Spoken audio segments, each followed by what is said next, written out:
Morning sa ating lahat mga kaibigan. Nandito na naman tayo sa ating usapang magmamano po.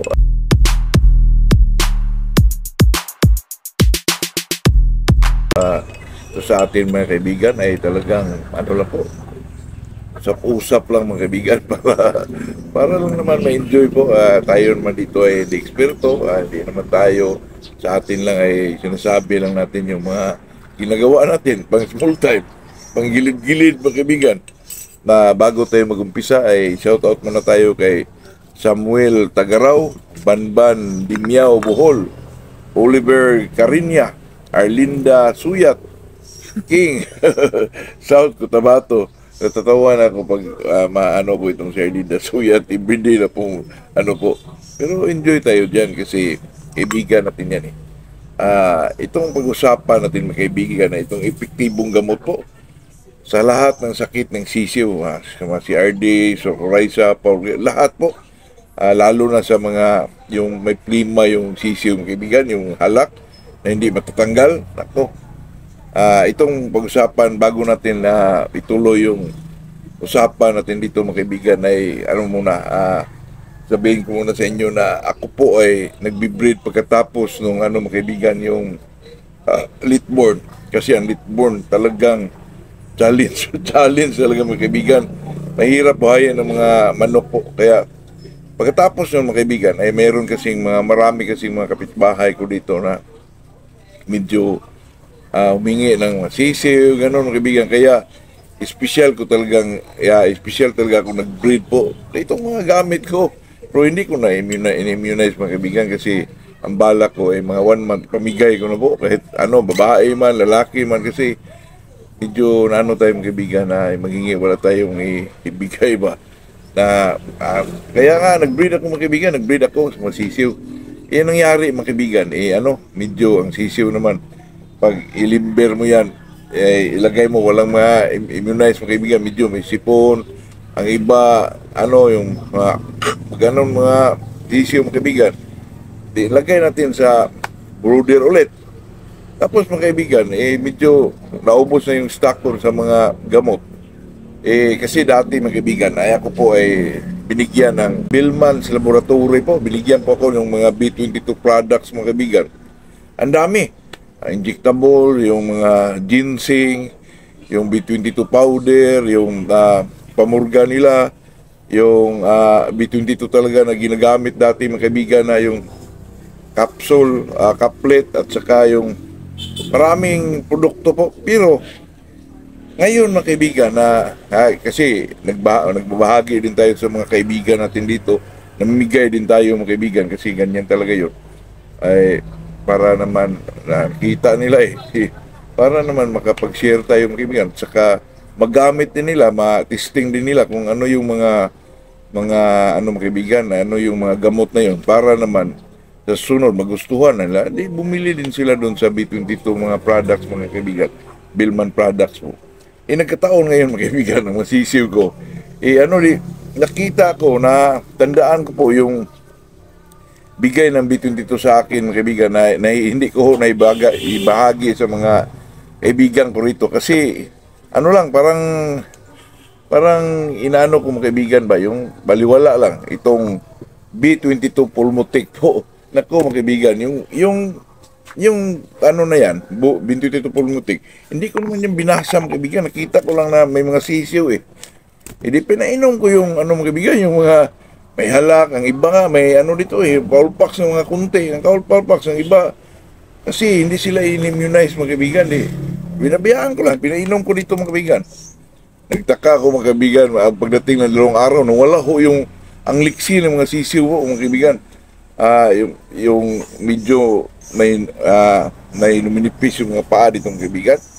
Nawala po, nagtaka ako kasi ninano ko yun yung mga medyo napiktuhan, hinahalo ko sila lahat yung may mga sakit mga kaibigan. Yung pinainom ko dito mga kaibigan, nagtaka po ako, bumalik ko sa dating sigla nila mga kaibigan. Totoo yan.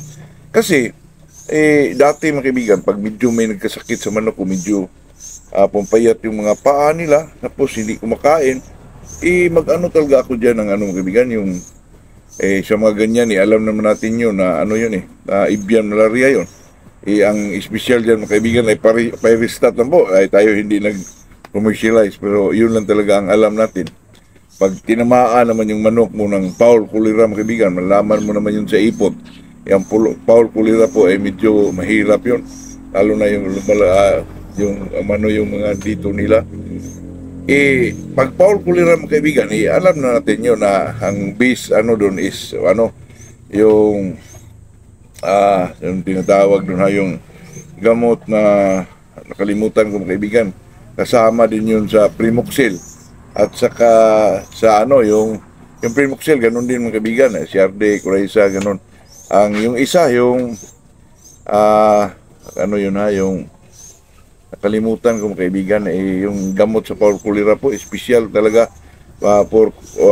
Kailangan talaga yung mga kaibigan, yung gamot na yun, pag foul cholera po, yung sulfa-base pala mga kaibigan, sulfar QR, yun, maghanap ako doon pag video, nakitaan ko parang foul cholera. Pag Coraisa naman ay yung Primoxil.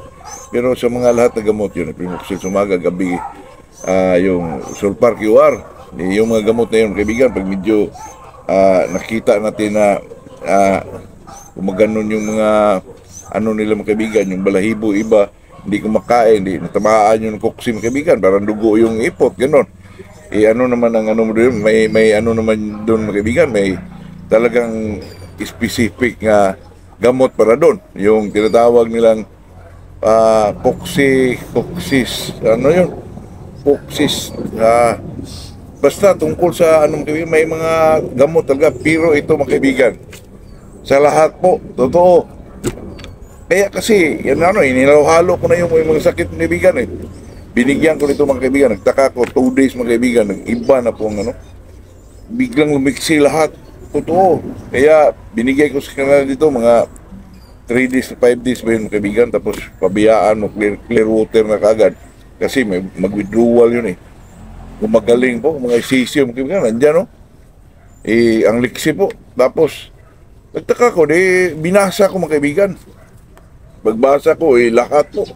Coraisa, CRD, foul cholera. Ito po mga kaibigan, ito po. Napakalaking tulong mga kaibigan. Akala ko, kaya nga, ang dami, hindi ko binigay kasi parang binaliwala ko lang mga kaibigan. Pero laking tulong po, ganito po. Ang dami pa, nandun pa mga kaibigan kasi hindi ko binigay kasi parang hindi sila kilala Nilagay ko lang sa gilid pero nung wala na akong hindi na ako medyo kasi wala na, hindi na sa pahulugan yung pamigay ko lang dyan sa mga kaibigan natin ba. Ito na lang ang binigay ko. Hindi ko binasa, basta nakita ko may sisiw. Naku, napaka-epektibo talaga mga kaibigan sa lahat ng sakit ng sisiw po. Lalo na especially yung may sipon mga kaibigan, yung halak ng sisiw. Yun ang espesyal mga kaibigan kasi yung medyo minipis yung mga paa, naku, napaka-epektibo po. Kaya sila, ibinalik ko na, inahalo ko na sila lahat mga kaibigan. Kahapon, binigay ko na yung iba, yung 3 sa talagang maliksi na po. Totoo yan. Tanong kayo dyan sa mga poultry supply mga kaibigan. Hindi ko lang alam kung mayroong stock. Ganito po, napakalaking tulong mga kaibigan kasi hindi talaga sa lahat ng sakit po, sa lahat ng sakit ng sisiyo mga kaibigan, napaka-epektibo po. Tayo naman ay hindi nag-commercialize dito. Para naman tayo makatulong sa ating mga kapwa breeder po. Napaka-importante po mga kaibigan. Tayo naman hindi endorser dito mga kaibigan. Binigyan lang tayo nito dati. Totoo yan mga kaibigan. Napaka-epektibo po sa sisiyo. Hindi ko lang alam kung mayroon bang stock nito sa poultry supply. Kung gusto, kung interesado kayo po, tingnan nyo doon mga kaibigan. Totoo yan. B22 Pulmotec po. Napaka-effective mga kaibigan. Kaya ngayon, pamigay ko naman yung sisiyo ko. Pero may may napisa na naman doon sa 5K ko. Medyo punti lang. Pamigay ko yan mga kaibigan kasi sa September mag-umpisa na tayo sa breeding natin ng early bird. Hulugan na naman yun mga kaibigan. Sa makauna lang. Golden boy ko, mga 4 na babae po. Ang isa lalaki sa red. Sa makauna lang sa akin mga kaibigan kasi ang po sa mga golden boy siguro mga 7 siguro mga kaibigan, kung 5 lang, ganun lang yung pusom ato yung golden boy to 5K, golden boy to pusom, ganun lang po. Wala nang mga kaibigan, wala nang gold Wala nang gold gray mga kaibigan. Ano na lang, golden boy to gray kasi yung gold ko diyan mga kaibigan ay medyo may pumunta rito po. Pati yung bulkak mo na puso mga kaibigan, talagang nagano po, inaano ako mga kaibigan, tayo naman hindi, may bulkak naman ako diyan na golden boy inaano ko na lang mga kaibigan, parang binigay ko na lang po na binayaran ako pero sana bulkak ko yun pero may mga gold naman tayo dyan. At yun ngayon, yung sa red po, galing sa red, yung golden boy. Napakalakas, mga kaibigan, pumalo po. Super. Grabe, iba talaga pag galing sa mga big time na po. Ibang palo po. Namangha ako mga kaibigan. Grabe, super ang palo. Kaya yun lang ang ating naibigay ngayon. Hindi naman to tip mga kaibigan. Hindi naman ito hindi ko sinasabi ito na bilhin nyo or depende na lang. Kasi sa atin dito hindi tayo nagtuturo, hindi tayo nagbigay ng tip. Sa atin lang kung gusto nilang sundin o gusto nilang tangkilikin, masaya tayo po. Kasi tayo naman dito hindi eksperto, hindi tayo pang big time, tayo pang gilid-gilid, walang mga pira ba mga kaibigan. Kaya yun lang po, baka naman makakatulong din. Magandang umaga sa ating lahat po.